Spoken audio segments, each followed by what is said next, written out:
Saudara-saudaraku yang terkasih di dalam Kristus, setiap tanggal 27 September, gereja memperingati Santo Vincentius sebagai pendiri para imam kongregasi misi dan para putri kasih. Selain itu, ia juga menjadi pelindung karya kasih dan banyak serikat kerasulan serta gerakan awam. Vincentius dinyatakan sebagai orang kudus pada tanggal 16 Juni 1737 oleh Paus Clemens ke-12. Kemudian Paus Leo ke-13 menempatkan Vincentius sebagai pelindung karya kasih pada tahun 1885. Surat-surat dan wejangannya menjadi jalan hidup Injili bagi orang banyak. Hidupnya memberi inspirasi orang untuk menginjili dan melayani orang miskin. Vincentius adalah seorang imam Prancis yang menapaki hidupnya melalui lika-liku hidup seorang manusia yang mencari Tuhan, untuk membawa Tuhan kepada orang miskin.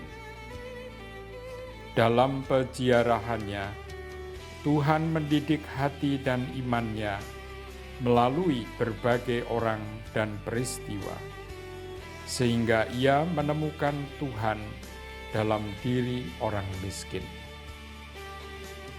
Salah satu pengalaman penting ialah ketika ia bekerja sebagai imam di tanah wilayah pedesaan milik keluarga de Gondi. Desa itu bernama Folleville. Di Folleville inilah terjadi sebuah peristiwa pada pertengahan musim dingin 1617 yang mengubah hidup Vincentius.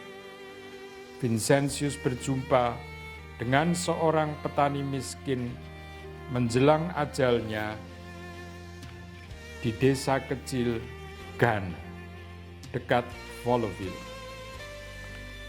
Petani ini mengakukan dosanya kepada Romo Vincentius. Ia terkejut ketika mendengarkan pengakuan dosa petani yang dikenal baik oleh masyarakat di situ.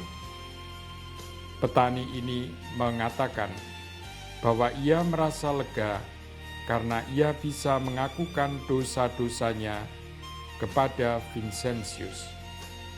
Dosa-dosa mana tak pernah ia akukan kepada siapapun.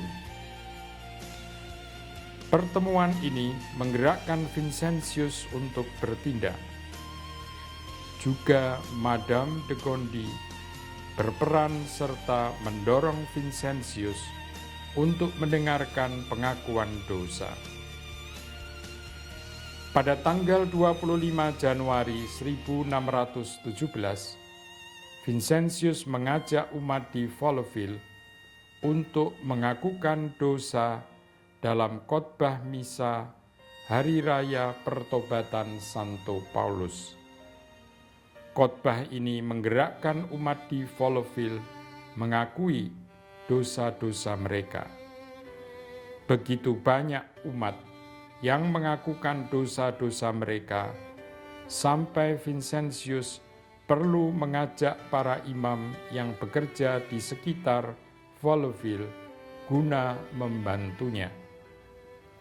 Peristiwa ini berkembang dan menjelma dengan terbentuknya imam-imam yang mau mewartakan Injil bagi orang miskin di pelosok. Kelompok imam ini kemudian hari menjadi imam-imam kongregasi misi atau CM. Peristiwa lain yang juga yang membentuk hati dan imannya terjadi pada tahun 1617 itu juga, ialah ketika ia diutus pergi bertugas di Châtillon-les-Dombes pada tanggal 1 Agustus. Paroki ini terabaikan, umat tak terlayani dengan baik. Ada salah satu peristiwa yang diceritakan oleh Vincentius dalam salah satu wejangannya. Pada satu hari Minggu bulan Agustus itu, ketika saya sedang mengenakan pakaian misa, Madame Chassaigne datang bercerita kepada saya bahwa di sebuah rumah terpencil ada sebuah keluarga yang sakit dan membutuhkan bantuan. Hati saya begitu tergerak. Dalam homili misa hari Minggu itu, Vincentius menggerakkan umat untuk mengunjungi dan menolong keluarga tersebut. Sore harinya, sesudah ibadat sore, Vincentius bersama seorang umat mengunjungi keluarga tersebut. Ia begitu terkesan karena begitu banyak orang datang menolong keluarga ini. Kasih umat begitu besar, tetapi tidak terorganisir. Itulah sebuah kenyataan yang dilihat Vincentius. Oleh karena itu, menjelang tanggal 23 Agustus 1617, Vincentius sudah menuliskan tata laksana sebuah perkumpulan cinta kasih. Tata laksana ini memberi pedoman bagi umat bagaimana mengorganisir karya kasih. Dalam tradisi, kedua peristiwa ini digambarkan melalui dua model patung Santo Vincentius. Peristiwa di Folleville digambarkan berupa patung Santo Vincentius yang memegang salib di satu tangan dan tangan yang lain memegang Injil. Sedangkan patung Santo Vincentius yang menggendong dan menggandeng seorang anak kecil mau menggambarkan peristiwa di Châtillon-les-Dombes. Melalui kedua model patung Santo Vincentius ini mau diungkapkan bahwa kedua karya, yakni pelayanan kasih dan penginjilan, adalah satu misi gereja saja.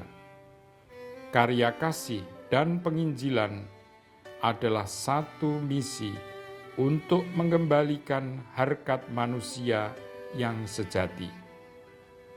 Setiap orang berharga di mata Tuhan, dan Tuhan mengasihi setiap orang.